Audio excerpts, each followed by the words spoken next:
This is Kuhn Cassis for IFLTV with the final press conference here in Belfast for Crocker Donovan 2. Alfie Sharman from DAZN. Great fight.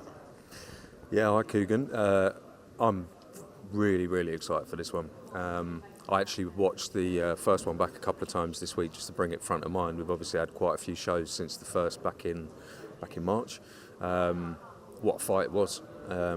I can't wait for it. There's obviously the rivalry. There's added spice now with the controversy, as well as it being technically a very good fight. The undercard's very strong, so it's perfect for us at DAZN. Yeah. I'm really looking forward to it. The anticipation of some of these fights don't really happen without a controversy. And I kind of even relate it back to FROCH Groves. The whole kind of double header wasn't meant to be as big as it was. It happened because of a controversial moment in the first fight. Again, with this, there was a moment in that first fight which has led to this now, which is going to see a sold-out Windsor Park, and it's going to be a mad night. It is, and it was controversial. I think, as well as it was a war. It was a brutal fight. Some hard shots thrown, lots of shots. There was a lot of head work in there as well from both men for different reasons. I think there was. I'd like to think there wasn't any sinister play there. I think tactically, just how the fighters were stancing, that they were always going to clash. But obviously the controversial stoppage. Did he hear the bell? Should the ref have stepped in earlier? All of these questions I don't have answers for. No one has answers for. The two men in the ring on Saturday will have the best answer, which is to run it back, and hopefully we get a clean finish this time, one way or the other. Just going back to 2 days ago, I was interviewing is he a colleague, or does he work for you, or do you work for him, Mike Ridout? Michael, he works for me. He works for you? No, he doesn't. No, he's a colleague, yeah, Mike. We split the responsibilities, because if I were to do all of the boxing, I wouldn't actually be doing anything other than that, so me and Mike split, but yeah. Okay, so I made reference to this huge fight night obviously happening in Belfast on Saturday, and then kind of referred it to a huge event happening in Las Vegas, and he said, "Is that actually still happening?" Is it? Is it? Yeah. I mean, what a week. I'll probably give you I genuinely think that boxing hasn't been in a healthier spot than it's in now. You've got a real diverse mix, even this week alone. I think we're sleeping on boxing fans, myself included. Obviously, I work at the forefront, at the coalface, should we say, of boxing, and we take for granted how rich the landscape is, and all these fights that are happening at different scales, domestic level, grudge matches. I mean, this is a world title fight.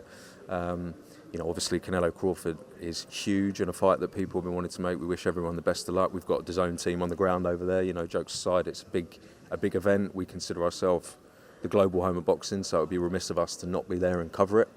Obviously, it's in our partners with His Excellency Turki Al-Sheikh are promoting the event with TKO. So, wish everyone the very best. And I say it again. I think it just demonstrates to us that we were right to invest as much time, effort, money into the sport of boxing, because for streaming services, for broadcasters around the world, it's big business, and we've seen that for many years.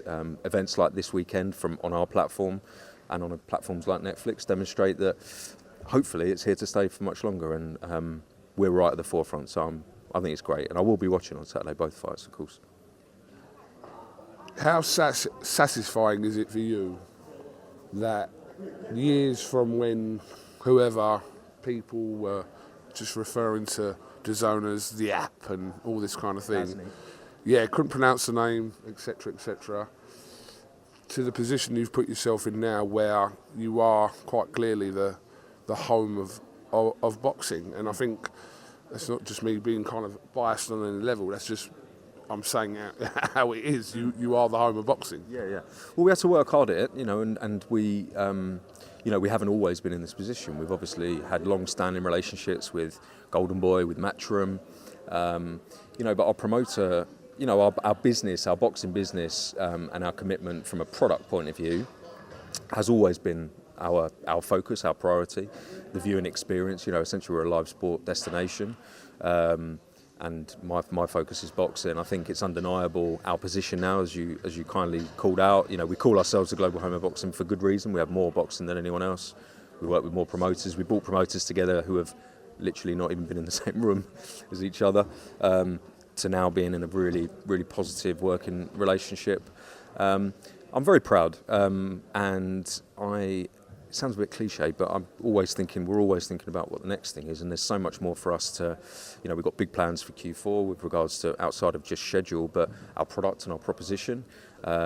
So we're in a really good spot, and it's great that people like yourself, who are obviously, you know, key people in the space of boxing with a trusted voice, acknowledge our position, but also, you know, we're not sitting on our hands. We'll be doing some more interesting stuff closing this year into next year. So there's more to come from DAZN. Right, they were the easy questions. Really? Yeah. Was there any conversations prior to Boxer's deal with BBC about them coming to DAZN? Well, we've had. Yeah, you were right. They. Well, firstly, I'll say not with myself personally. Obviously, Ben and Boxer, we've done various events with them over the last couple of years. You know, obviously, Eubank Ben was a co-promotion with Matchroom, which was obviously broadcast worldwide on DAZN. Lots of Boxer fighters have participated on. Cheers, Jamie. Cheers, Jamie. Yeah. Short answer is there were conversations with regards to the boxing landscape. We've obviously got a very strong relationship. In terms of actual broadcast deals, we're very happy with where we are at this moment in time. We're not in the business of talking to promoters who are in current active deals, which they obviously were with Sky Sports. It's not good business, and we don't like to do that.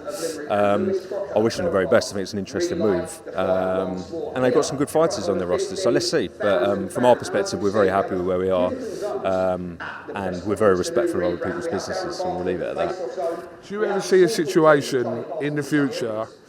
Obviously, I mean, I'll bring Calla into as well, but he's there with Misfits, etc. Yeah.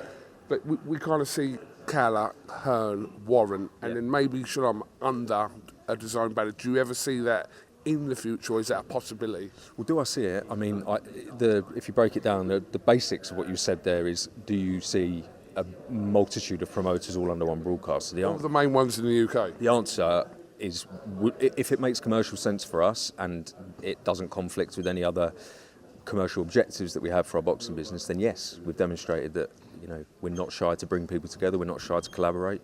We've done deals with people even in a short-term basis. If you look at Ryan Garcia versus Tank Davis a couple of years ago with Showtime, you know, it was a one-off deal. We collaborated, we both promoted a really successful event, made good money, and put on a great show in collaboration. So we'll be open to it in the future. You've got to remember, these guys have got their own objectives and priorities as well. I'd like to think that DAZN has positioned ourselves as the destination for promoters and for fighters, because we can show their talents in over 200 markets and get people to watch globally, as well as being very strong now in the UK and the US, which, you know, has obviously taken quite a lot of time to get us into this market position, being such a competitive landscape. But yeah, look, I mean, if you're asking me, are we open to bringing everyone in one place? Yeah, I think we've proven that. But commenting on individual businesses is where it gets a little bit murky, because obviously, number one, it's not my position to do that, and two, it's not really how DAZN like to conduct business. Okay, that's a good answer. You weren't kind of skirting around. You were just kind of saying how it is from your position. Right. As per my conversation with your boss, Mike Ridout, right? Good. I did ask him, and this has kind of blown up since the Misfits night a couple of weeks ago. Yeah. Whether it's not about whether DAZN have the money. We know DAZN do have the money, but are they willing to pay the kind of money that people like Carl Froch, and I mentioned Andrew Tate as well, who's been linked with per Mams Taylor's conversation about that. Have they got that kind of money to put into these kind of names appearing on Misfits, which is kind of then via DAZN? Have we got the well? I think we've always got the capital and the resource to put on events that make sense for us.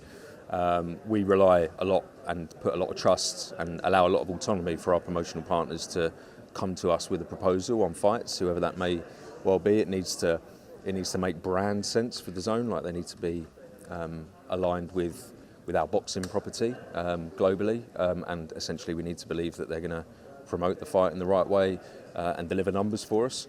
It's a quite a dry answer, but it's a business, and if it makes commercial sense for us, then we'll lay out the cash, and we've demonstrated that with not only our boxing commitments over the last few years, most of which have gone extremely well. We've had some challenges, of course, but with our broader rights, I mean, we've obviously just delivered the Club World Cup globally in the summer just gone. That wasn't cheap.